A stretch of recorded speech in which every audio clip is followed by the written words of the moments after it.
reka gusaba uhaguruke dusome ijambo ry'Imana.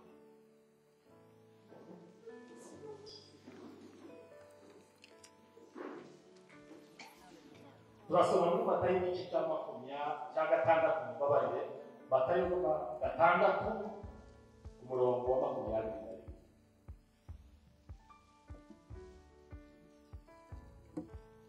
Reka dusome mu izina rya Yesu. Kuko aho ubutunzi bwawe buri, ariho n'umutima wawe uzaba. Gabusubire. Kuko aho ubutunzi bwawe buri, ariho n'umutima wawe uzaba. Bakisha ngo tubagezaho.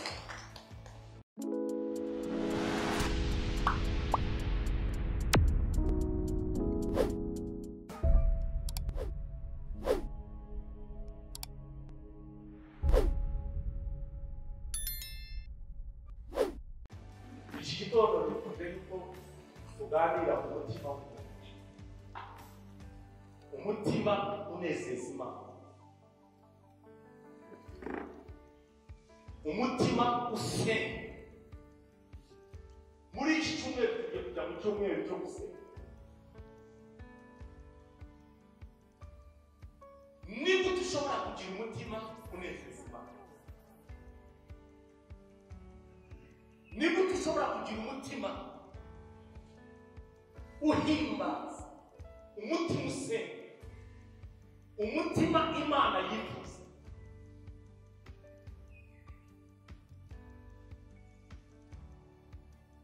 niba dushobora kugira umutima ukunda Imana,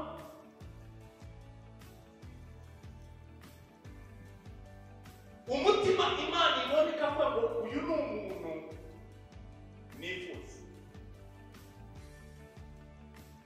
Bwoko bw'Imana, ijambo ry'Imana riravuga muri Samweli wa mbere igice cya 16 umurongo wa 4.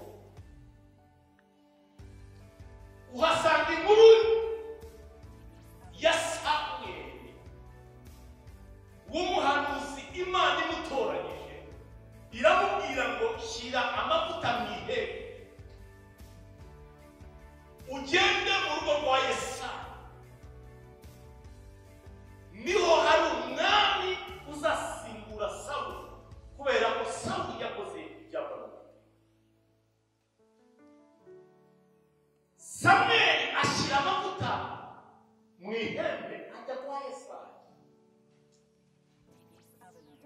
ngo agere kwa Yesayi ahasanga abahungu benshi cyane. Abwira Yesayi yuko agomba kuzana abahungu be kugira ngo Imana itoranye umuntu uzaba umwami agasimbura Sawuli.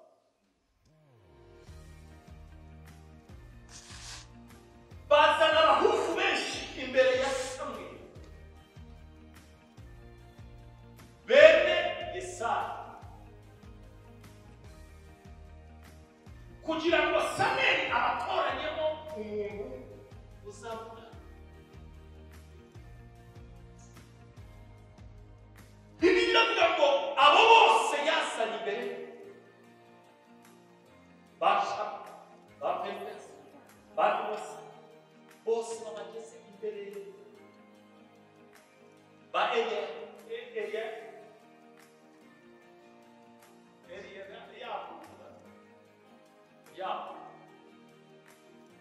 barabazana bose bafite igihagararo, bakuru, bazi yuko bafite experience. Abantu babonaga bakabareba, abantu bose bo kwa Yesayi babarebaga bakavuga bati n'ubu. Biranashoboka yuko bari umwana, birashoboka yuko bajyaga gusenga buri cyumweru, birashoboka yuko bakundwaga na Yesayi, birashoboka yuko bari barenguzwe na Yesayi. Yesayi yararemberaga n'abana be. Ariko Samweli wa mbere igice cya 16 umurongo wa 7 aravuga ngo abo bose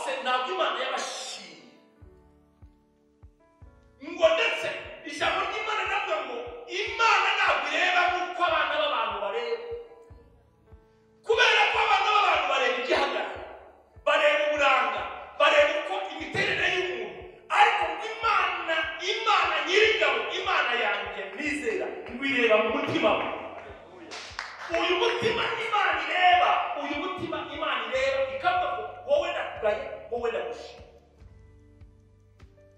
kubera ko yigeze kubibwira umugabo witwa Dawudi iramubwira ngo mbonye umugabo ufite umutima nishimye kubera icyo avuga aya magambo Dawudi avugaho aya magambo iyo usomye Zaburi ya 50 muri King James mu murongo wa 10 muri iyi Bibiliya y'Ikinyarwanda ya 93 n'iya 54 mu murongo wa 14 niho uzasanga Dawudi aravuga ngo mundemere umutima mushya mundemere umutima ukeye umutima wera ndashaka kuvuga kuri uyu niko dushobora kugira umutima unezeza Imana yakubona ikavuga ngo hamwe n'amafuti yawe hamwe no gukiranirwa kwawe ariko umutima wawe ndawureba kurusha barakorera iki gihe bantu b'Imana ndabasengera mu izina rya Yesu ngo Imana ibaremere imitima mishya Hezekiya aravuga ngo Mana umure mu mutima ukomeye nk'amabuye undemere umutima woroshye nk'inyama Hezekiya uwo Hezekiya yari umuhanuzi aravuga ngo hari abantu bafite imitima ikomeye ukubita ijambo ry'Imana ikawukubitaho ikagaruka ariko hari abafite imitima yoroshye nk'iya Dawudi imitima yihanaga igajya imbere y'Imana ikihana Bibiliya iravuga ngo aho umutima aho ubutunzi bwawe niyo umutima wawe uri uyandi magambo umutima ugiye ukurikiye aho ubutunzi bwawe bwoko bw'Imana bwekuga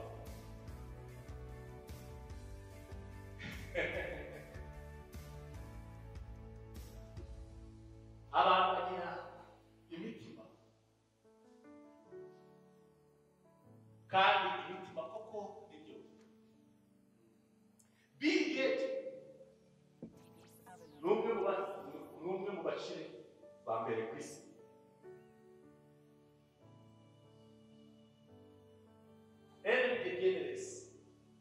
yaramubajije mu kiganiro cye cya kuri televiziyo aramubaza ati ni ryari wageze igihe ukumva yuko ufite amafaranga ahagije udakeneye yawe birigenda aramubwira ngo ntabwo nakira n'uwo mutungo afite mwinshi cyane ntabwo nakira ngo base ni ryari wumvise yuko noneho ushobora kuba ufite sekirite y'amafaranga ushobora gukoresha ntagihe ati koko ibyo byo ushobora kuba naragezeho ati kuko nagendaga ntera imbere mu mafaranga no mu mitungo nagombaga kugenda nisigira amafaranga kuko kuri konti kugira ngo azabashe kuyakoresha baramubaza bati niki wakoze ku buryo waguze uti amafaranga menshi cyane noneho reka nangiye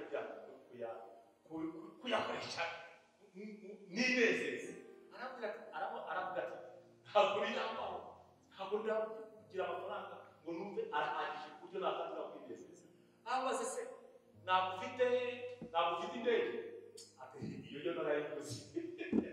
iyo narayiguze kubera akazi ngomba kugenda akora ati amugerera ku nzu ati ntabwo mfite ya nzu ihenze uba mukagira ngo uri mu ijuru ati iyo nayo narayubatse binyibutsa umukire wa mbere muri Afurika ariko Dangote we yagize amafaranga menshi cyane ariko umutima wanga kunyurwa ariko Dangote umutima we wanze kunyurwa bamubwira bati ariko Dangote uri umukire wa mbere muri Afurika ubu ngubu niwe ufite menshi ati niyemera yuko yafite bamubajije ngo niki cyakomeje noneho yuko ufite amafaranga aravuga ati naragiye ndetira miliyoni 2 z'amadolari zishyira mu ipuntu y'imodoka ndangije ndagenda mfungura nkuru yarebaho maze kuyareba ndavuga kuko wambaye ngo ufite amafaranga arongera yasubiza ariko iko aho ubutunzi bw'umuntu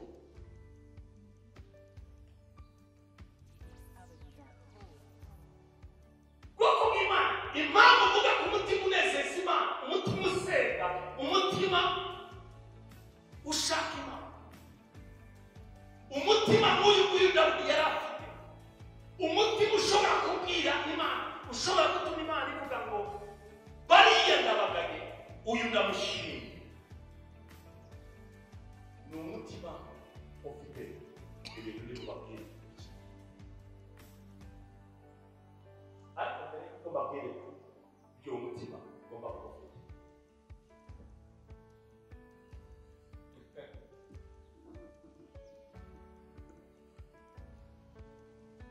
Bibiliya iravuga mu Migani igice cya 4, igice cya 4 rya murongo wa 23. Imigani igice cya 4 rya murongo wa 23.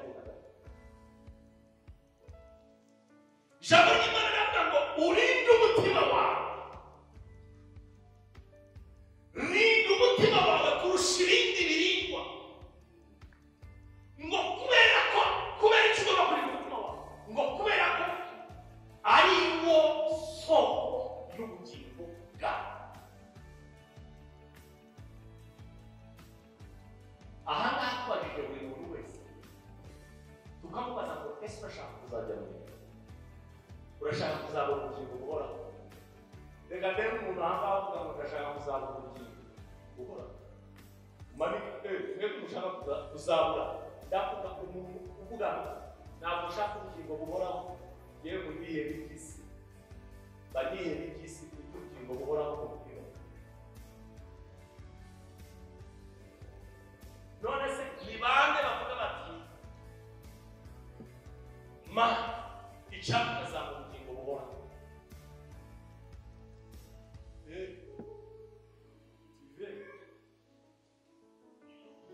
Bibiliya rero ikavuga ngo niba ushaka kuzabona ubugingo buhoraho, rinda umutima wawe kurusha ibindi birindwi. Dore igitanga, Imana ntabwo ivuga ngo urinde ubutunzi bwawe, Imana ntabwo ivuga ngo urinde konti yawe urebye, Imana ntabwo ivuga ngo urinde ya nzu yawe ukomeye cyangwa iyo udafite. Imana iravuga ngo urinde umutima wawe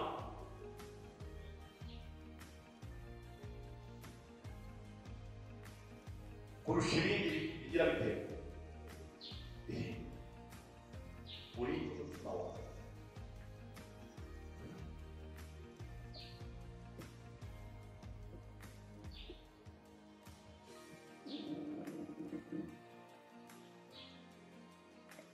Igice cya 4, Imigani igice cya 4 murongo wa 24.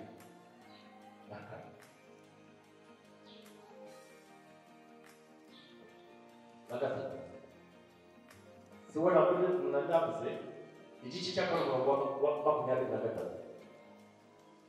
Rinda umutima wawe kuruta ibindi byose birindwa, kuko ariho iby'ubugingo byose bikomoka. Rinda umutima wawe.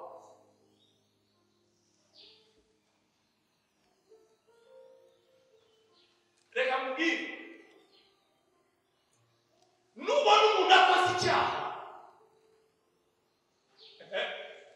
nimukavuge ngo ni ukubera ko umuntu yahuye n'ibishuko, yabonye ibishuko hariya, nabonye ibishuko hariya. Yakoze icyaha kubera ko umutima we utarinzwe.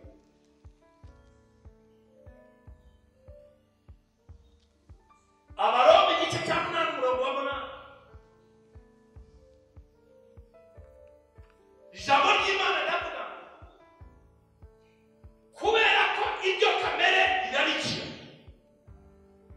ari byo Umwuka Wera yanga, kandi ibyo Umwuka Wera ashaka ari byo kamere irarikira, idashaka cyangwa se igakora. Ni ibintu bihamye.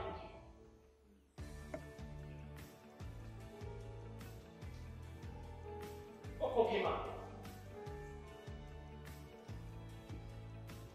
Ese ni gute twavana umutima wacu kubiri.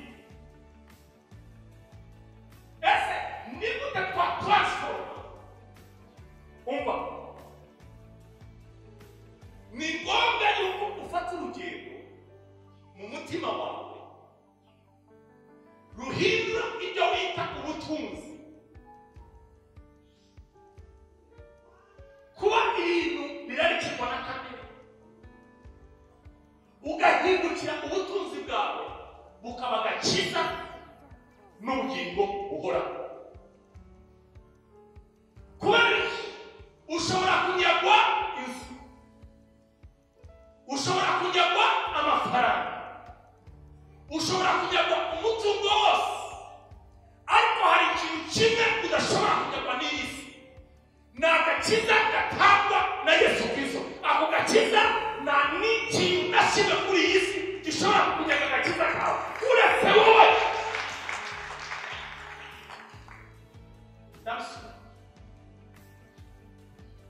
Ushobora kugira amafaranga menshi ukayajyamo,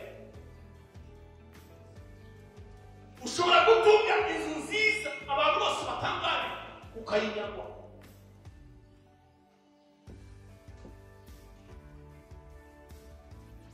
ariko hari ikintu kimwe udashobora kunyagwa, ni ubugingo bwawe. Ndavuze ngo ni ubugingo bwawe.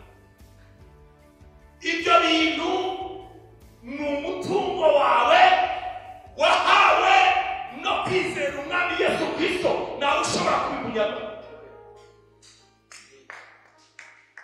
Iyo wari ubyumvise neza wari ukwiriye kwikomera amashyi.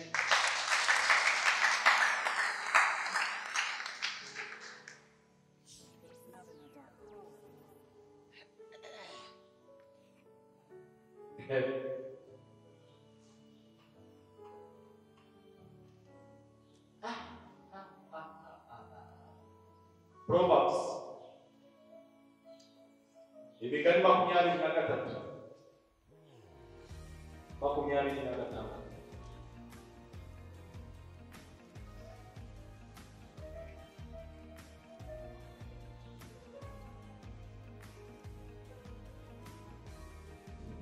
Sobe mu izina rya Yesu. Mwana wanjye, mpa umutima wawe kandi amaso yawe yishimire inzira zawe. Mwana wanjye, mpa umutima wawe kandi umutima wawe wishimire inzira zawe.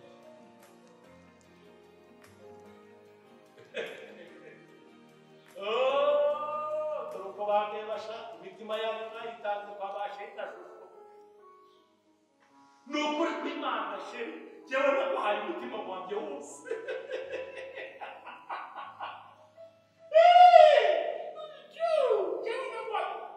Umutima wanjye wose ujya, umutima wanjye wose ujya mewe. Ntabwo Imana ivuga ngo umutima wawe uhereze sheri wawe. Okay. Utanga igitabo bibaye kino cyanditse givane ku rupapuro nuguremo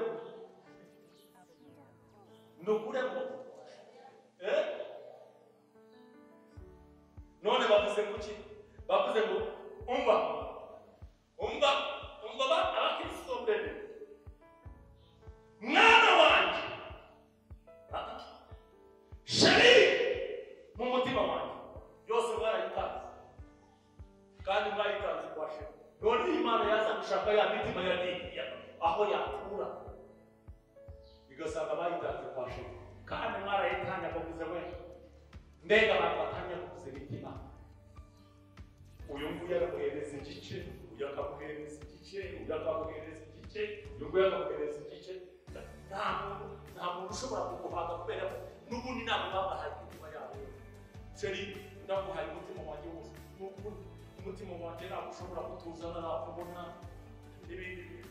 Ariko bavuga kuki baze gusaza abana banjye si ibyo najyaga kubwira bwambire. Avuga kuki sweetheart,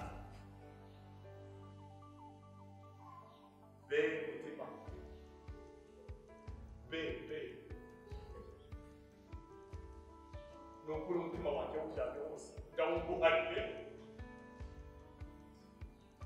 koko hari abayitanga noneho erega nimukajya mumarakarira none se n'ubundi umutima wowe ko yaguhaye wese yari igishusho kore ese yaguhaye umutima we asigara ari iki sheri umutima wawe ndakwambwiye yuko usawa n'ubwo ese sigara imana se yisigara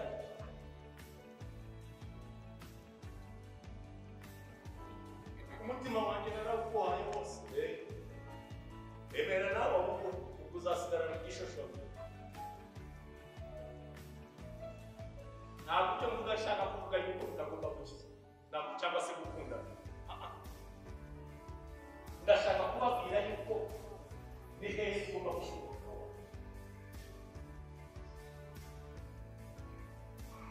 mwana wanjye mu mutima wawe kandi amaso yawe yishimire izina zawe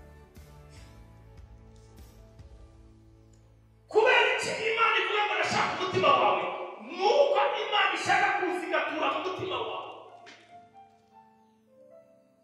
imana irashaka gutura mu mutima wawe kugira ngo ibe direkisiyo y'ubuzima bwawe reka mbivuge neza imana irashaka gutura mu mutima wawe kugira ngo ibe ariyo muyobozi w'ubuzima bwawe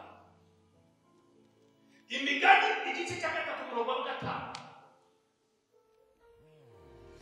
imigambi yawe yose uyihariye Uwiteka niwishingikirije ku bwenge bwawe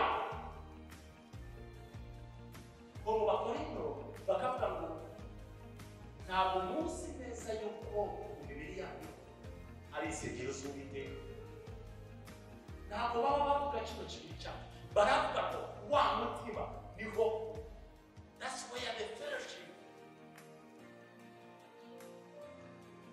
ubusabane bwawe n'Imana kubera muri uwo mutima Imana ishaka kujya muri ubutureho uyu mutima rero ugomba kunezeza Imana uyu mutima usenga ugomba kuba umutima umeze gute usoza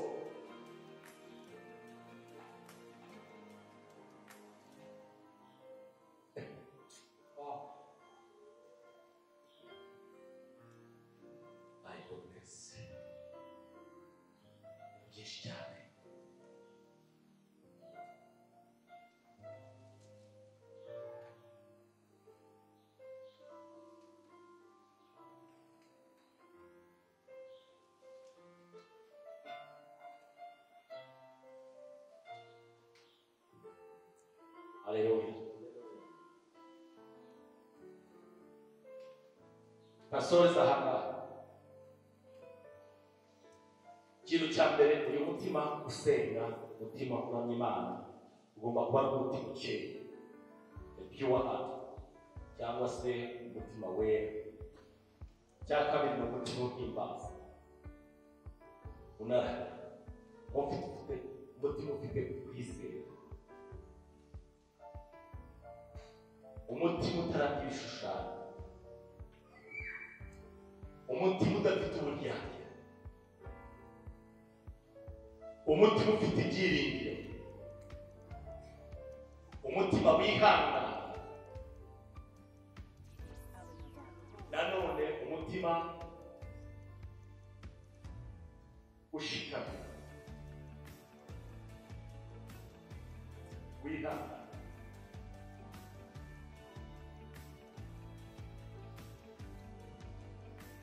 Samuel wa mbere igice cya mbere umurongo wa 15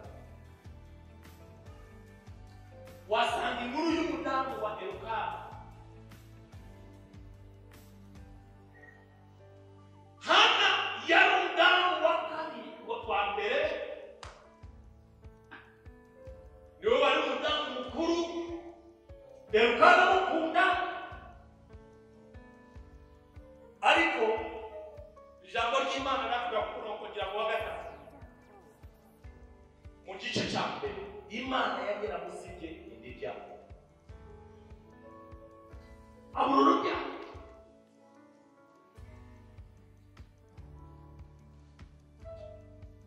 penina ari we muceba we akazaza mutuye igitangaje mweke bakuru mwumve ibintu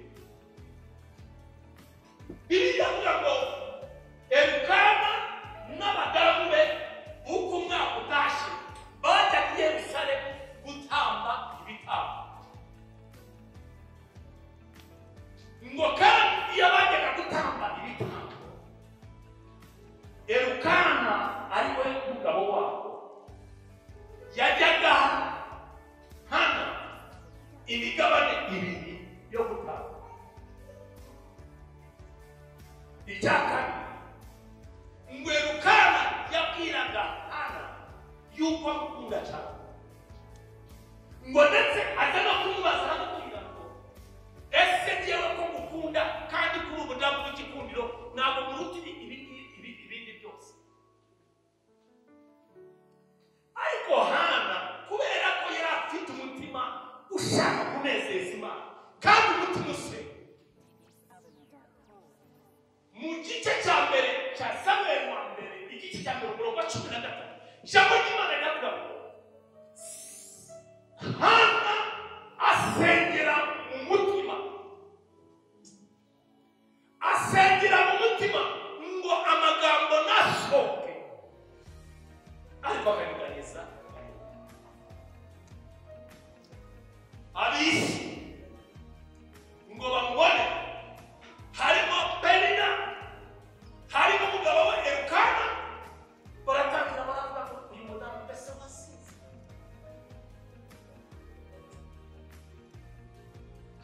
iyo dusengera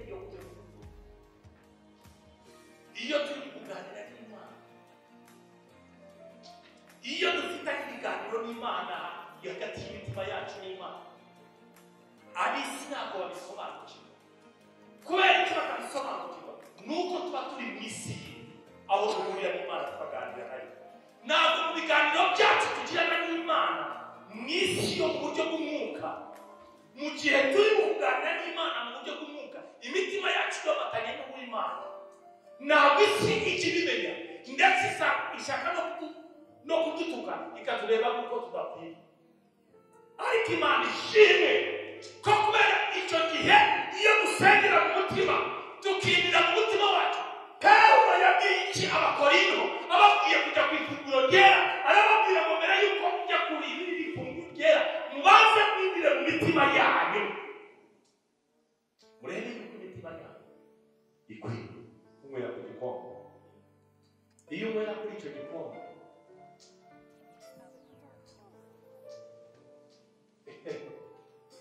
iyo unywera kuri icyo gikombe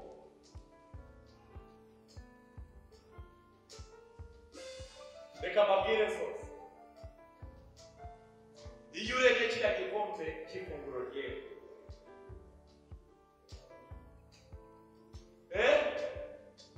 igikombe cy'ifunguro ryera igikombe Yesu ari kumwe nawe uzananirwa ikirukoro nawe ukavuga ngo yashobora mbwira yewe yaminwa iby'umugoro nayo yayizana ukayishyira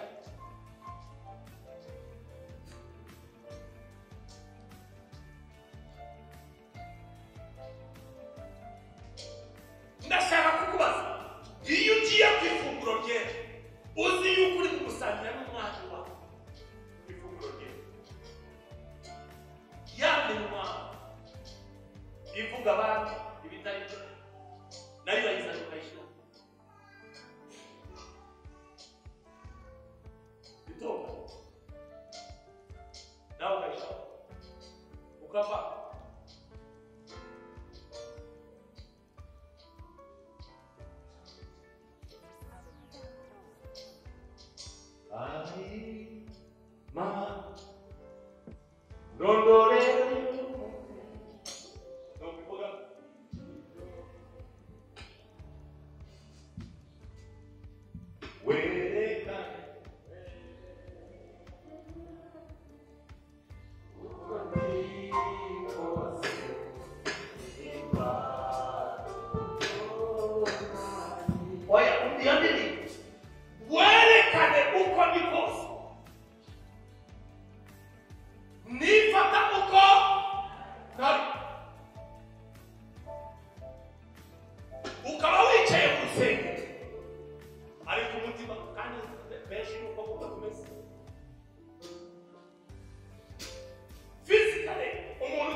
tugafata ubuzima bwawe tukabuporojeta hari,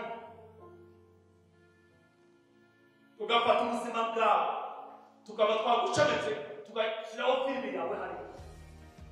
Mwabona ukuntu abantu bafungurana ahangaha muri uru rusengero bivanga muri iki mitima y'abantu hari kumbi kurya tukakwicaranye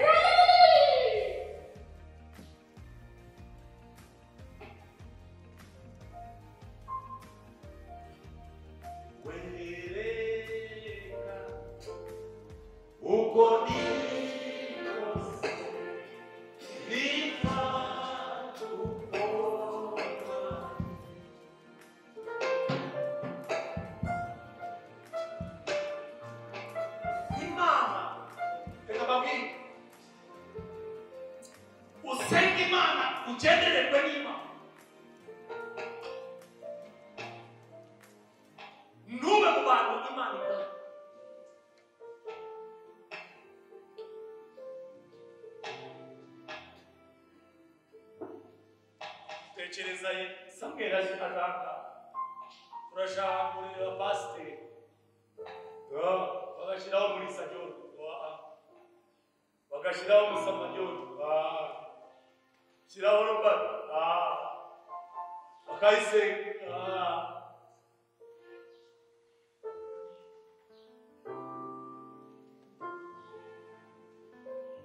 yakureba akantu kari inyuma hariya kari mu kwandika abantu b'imana akavuga ngo mwebwe mwarebaga amakositime mukareba uburebure mukareba konti iremereye, ntabwo ari uko Imana ireba. Imana irashaka kureba mu mutima wawe, kandi imitima yacu yose ukwiriye natwe ubwacu turayizi. Ese umutima wawe usenga ibishushanyo? Uracyaza mu rusengero ariko uracyajya no kuraguza? Uracyaza mu rusengero ariko hari imigi wambarira ngo pasi akanagawe na nyogokuru uzukuru kandi urakambarira